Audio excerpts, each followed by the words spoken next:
Every day is filled with choices. You're here because you're choosing to start with a win. Get ready to be inspired, learn something new, and connect with the Win Nation.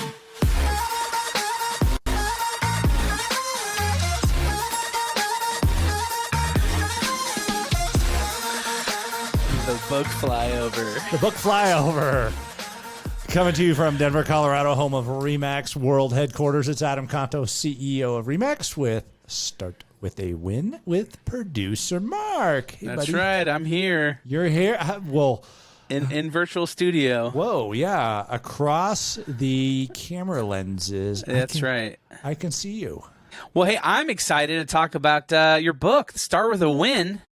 Oh, well, it's The this book. is fun because we're on the final 3 chapters now.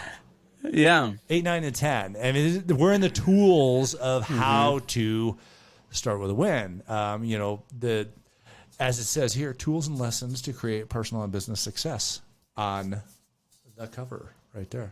Ta-da! Okay. All right, so let's talk 8, 9, and 10. We got 3 chapters to kind of quickly go over. We don't have much time, but we'll get through these and hopefully leave people with some gold. Yeah, let's do.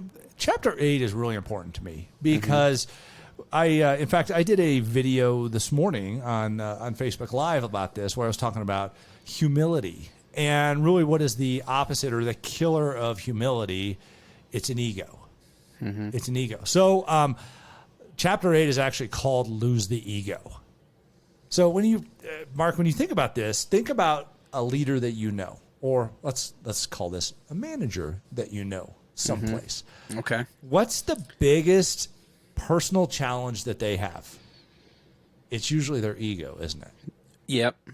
Yep. Them wanting to get the credit for everything, or things done their way, or them not wanting to look bad, or wanting to look really cool. Exactly. Yeah. I mean, the biggest challenge of a leader is an ego spun out of control. I mean, because we all have egos, but you got to control your ego. You have to use it for the right purposes, for confidence, for delivery, for, things are scary as a leader. You have to take risks and chances and make decisions and things like that. You harness your ego for the right reason. It's okay to not be able to do something. Your job as a leader is to find somebody that can do it. Right, yeah. And a leader, right, takes responsibility. Like, instead of blaming their team or somebody else, right, that says, because really at the end of the day, if there's a failure that takes place, yeah, maybe someone on your team has dropped the ball, but then maybe that's because of your poor leadership. That's a great point, because think about this. When you see a leader with a big ego, they're pretty quick to jump on other people for small mistakes, right? So why do you think they're doing that? To hide their insecurities and vulnerabilities. So that's chapter 8. Lose the ego. Lose the ego. Super important. So how do we get to this point? Well, I want to start. We get to this point through chapter 9. Oh, okay. Well, what do you know? Good transition there. And I call this one the Trifecta: mentor, coach, and mastermind. Mentor, coach, and mastermind. 3 of my favorite words on this planet, Mark, and you know that. I know that. Yes. So let me start off with a quote. Be strong enough to listen, wise enough to ask, and kind enough to help. So here's a reality, leaders, or those that want to be. Find yourself these 3 things. Let's talk about what a mentor is, what a coach is, and what a mastermind is. Okay? Because these are the levers for success for a leader. Starting with a mentor. I had a mentor. I've had a mentor for decades. In fact, I ended up running into the co-founder of RE/MAX, Dave Liniger, in the mid-1990s. And he eventually became a leadership mentor of mine.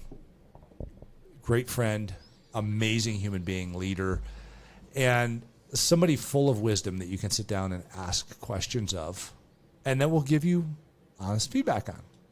So that's really what a mentor is. It's someone who's willing to share their time and wisdom with you, but not for free. And I don't mean you have to pay them with money.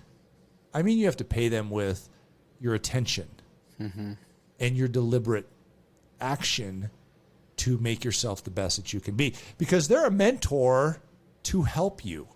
They're not a mentor to be your entertainment. They're a mentor to make a difference in people's lives. And that's why people mentor others, is they want to help people get better. Your job is to accommodate 100% the mentor. And the mentor's job is to give you wisdom in exchange for your attention and your commitment to take action as it's needed to be taken. So that's a mentor.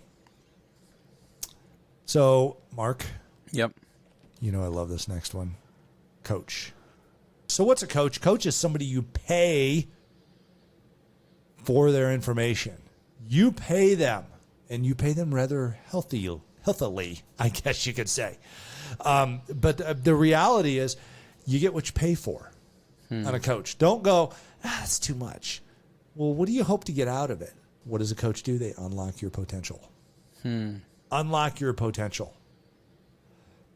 Now, here's an interesting question for you, though. And I take you back to Lose the Ego, the last chapter. Are you coachable? Right, we've talked about that before. Yeah, we have. So, there's a book, The $1 Trillion Coach. And it talks about a Silicon Valley coach who's coached a lot of the top business leaders in Silicon Valley.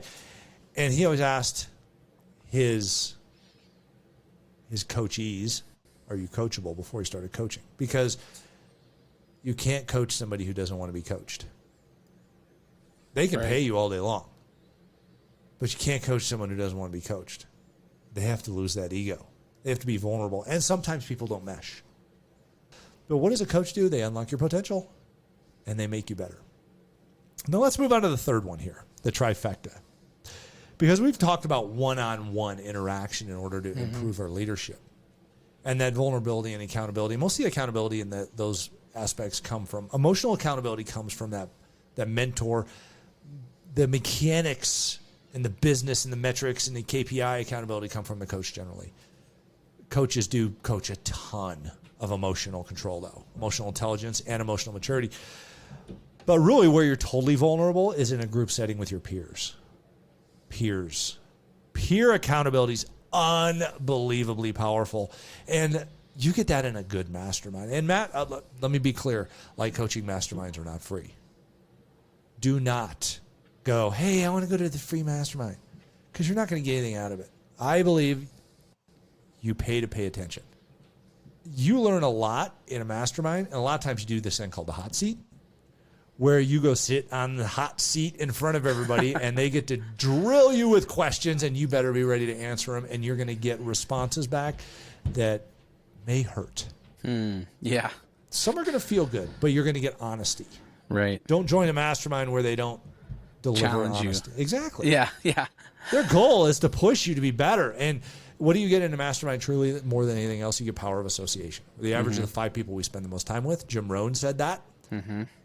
Find a mastermind that brings you up. So, last chapter, Mark. Yep, bringing it all home. Bringing it all home. Wrapping it up with a tiny little bow. Mark, we got to celebrate the wins. We got to celebrate the wins, buddy. Because so many times we go head down. Oh, by the way, Celebrate the Wins is the title of chapter 10. Nice. Yes. I open this with another one of my quotes. Listen to the birds. Your team singing. Why do birds sing? They're happy. They're communicating. When you're out there in the forest and birds are singing everywhere, chirping and loving and stuff, what happens when they stop singing? Why do they stop singing? They're not happy and there's a threat. So listen for the birds. Are they singing or are they not singing? Are you celebrating the wins or are you hard on them as an oppressive manager? You want to get the birds singing, happy, productive, doing bird things, okay? You instill hope by celebrating wins. The Dale Carnegie, How to Win Friends and Influence People, wrote a book in the 1930s, I guess it was. Incredible book. I encourage everybody to read it. The 2 things we can't give ourselves are personal attention and appreciation. You don't have to celebrate huge wins. You just have to celebrate wins and give that personal attention and recognition to people. Start doing that, and people are going to be like, what's going on? I had this talk with a bunch of leaders the other day, and they're like, well, they they do what's expected of them. I'm like, great, stand them up in front of each other and tell them how proud you are of them for doing that. And see how much more you can get out of them because they're proud of doing what they do. We don't want people that meet the minimum standard. We want people that exceed the maximum thought process. So, it's like, hey, we have a sales goal of 20. You want somebody going, I'm going to hit 25. Instead of, do I still get to be employed for hitting 10? Which one do you want? Yeah. Celebrate the wins.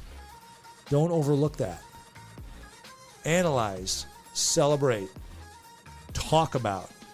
But the reality is, let's be transparent with our people. Tell them what we like.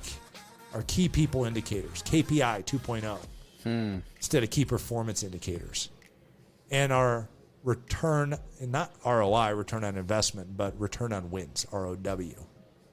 Put those things to work and celebrate your wins. That's how you start with a win. Love it. I think this is great, man. I'm stoked for you. I'm stoked this book is coming out soon, and I think there's just so much great stuff in this book for leaders, and that is just gonna get people excited and motivate them.